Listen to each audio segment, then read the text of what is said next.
Very good morning all. How are you all? I hope you all are doing well. In today's video, we are going to start a new chapter, that is chapter 7, federalism. And in this video, we are going to discuss about federalism, how it is different than unitary form of government, what are the key features of federalism. So let's start. Firstly, the definition of federalism. So federalism is a form of government in which there can be two or more than two level of government are there. So what is the definition? It is a system in which the national government shares power with local government, जहाँ पर central government जो है अपनी power को share करती है state government के साथ, and then further state government जो है अपनी पावर को शेयर करती है लोकल गवर्नमेंट के साथ. As you can see here the structure of Indian federalism, there is union government at the top, then state governments are there, then local government. और local government further divided है municipality और पंचायत में. Municipalities होती हैं हमारी cities में, towns में, और पंचायत होती है हमारे विलेज लेवल पे. So this is the structure of Indian federalism. Now the key features of federalism, there can be two or more than two level of government and each level has its own power or jurisdiction. हर एक जो level है government का उसकी अपनी powers हैं और अपनी jurisdiction है. और ये ज्यूरिसडिक्शन और पावर कौन डिफाइन करता है? ये डिफाइन करता है हमारा constitution. Then constitutional provisions can be changed only with the consent of both levels of government. If I want to make some changes in the constitution, so मैं वो चेंजेस तभी कर पाऊंगा जब दोनों सेंट्रल लेवल और स्टेट लेवल दोनों मिलके कंसेंट करेंगे. दैट इज़ वाई कि कॉन्स्टिट्यूशन में चेंजेस के लिए या लॉ बनाने के लिए मेरे पार्लियामेंट के दो हाउस होते हैं, that is Lok Sabha and Rajya Sabha. Local जो है वो सेंटर, लोकसभा जो है वो सेंट्रल गवर्नमेंट को रिप्रेजेंट करता है और राज्यसभा स्टेट गवर्नमेंट्स को रिप्रेजेंट करता है. तो दोनों का कंसेंट होता है तभी मैं कुछ भी चेंजेस कर पाता हूँ. And sources of revenue are clearly specified. उनके सोर्सेज ऑफ रेवेन्यू भी क्लियरली स्पेसिफाई होते हैं. सोर्सेज रेवेन्यू बेसिकली क्या होते हैं गवर्नमेंट के? They are the taxes. और कौन सी गवर्नमेंट, सेंट्रल गवर्नमेंट कौन कौन से टैक्स लगा सकती है और स्टेट गवर्नमेंट कौन कौन से टैक्स लगा सकती है, ये क्लियरली डिफाइन होता है. So these were the features of federalism. Now the difference between federal and unitary form of government. Now what is a unitary form of government? As the name suggests, uni means one. तो जहाँ पर एक ही level है government का, that is unitary form of government. और federalism हम discuss कर ही चुके हैं जहाँ पर टू और more than two level of government होते हैं. और there is an independent judiciary to resolve conflicts between the centre and the state. Federal government में जुडिशरी होती है जो कि इनके कन्फ्लिक्ट्स को, सेंटर और स्टेट के कन्फ्लिक्ट्स को रिजॉल्व करती है. बट यूनिटरी फॉर्म में ऐसा कोई मैकेनिज्म है ही नहीं क्योंकि यहाँ पर एक ही लेवल ऑफ गवर्नमेंट है. Then in this government citizen have to obey two sets of law, जो सेंट्रल गवर्नमेंट बनाएगी और स्टेट गवर्नमेंट बनाएगी. बट यहाँ पर एक ही सिंगल लॉ चलेगा क्योंकि यूनिटरी फॉर्म ऑफ गवर्नमेंट है. There is a fear of separation in federal government. Federal government में सेपरेशन का एक डर रहता है, but there is a promotion of national integration in unitary form of government. There is no stability in this type of government. In federal government there is no stability, but government is stable in unitary form of government. Their territory is united in diversity. In federal government the territory is united in diversity and their territory is not diverse in unitary form of government. There is a political awareness in this government. Federal government में there is a political awareness and there is no political awareness in unitary form of government. So these were some of the differences between federal and unitary form of government. Now how their works and jurisdictions are divided.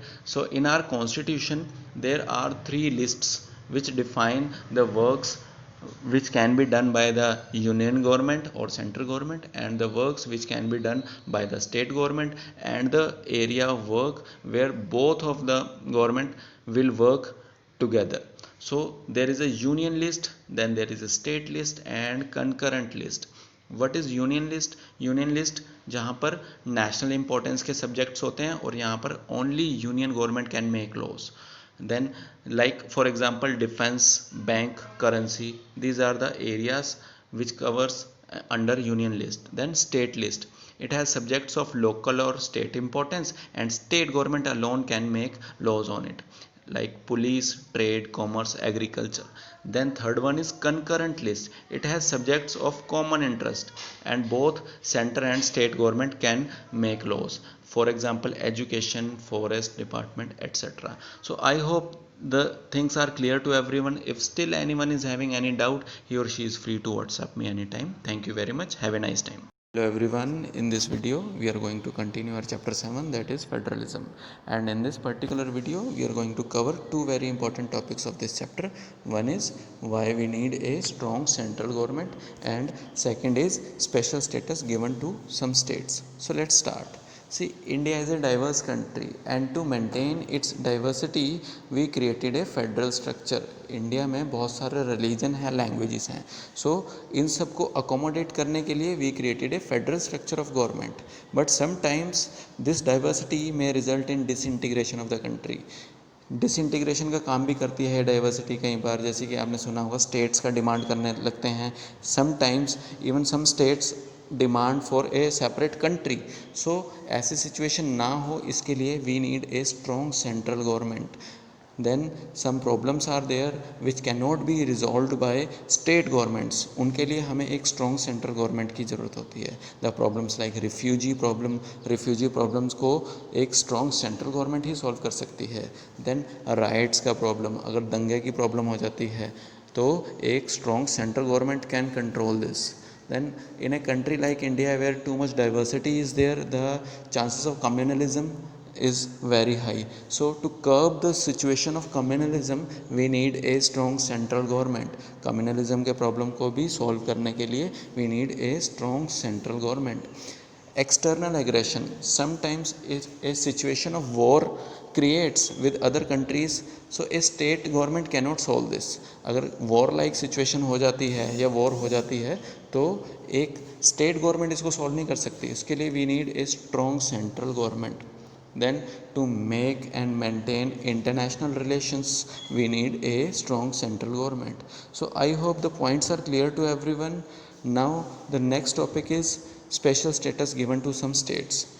Article 370 gives special status to Jammu and Kashmir.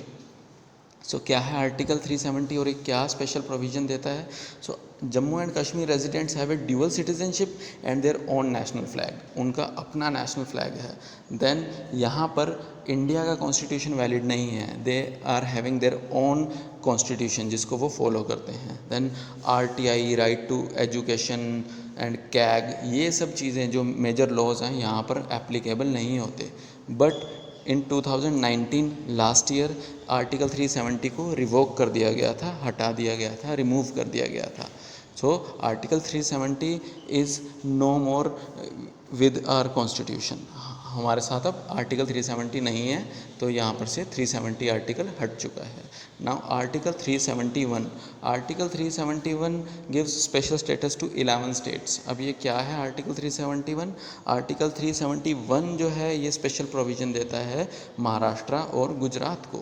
ऐसे ही article 371A ये special provision देता है नागालैंड को.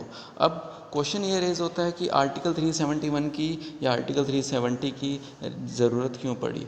सी, ये जो states हैं like Nagaland, Manipur, Mizoram, यहाँ पर ट्राइबल लोग रहते हैं ज़्यादातर और इनको अपना कल्चर जो है वो मेंटेन करके रखना है, प्रिजर्व करके रखना है. इसके लिए इन्होंने डिमांड किया, they demanded for a special status for their states. So इसलिए हमारा कॉन्स्टिट्यूशन इनको स्पेशल स्टेटस देता है सो दैट कि आउटसाइडर्स यानी कि अदर स्टेट्स वाले इनमें इंटरवीन ना कर पाएँ. So article 371A gives special provisions to Nagaland.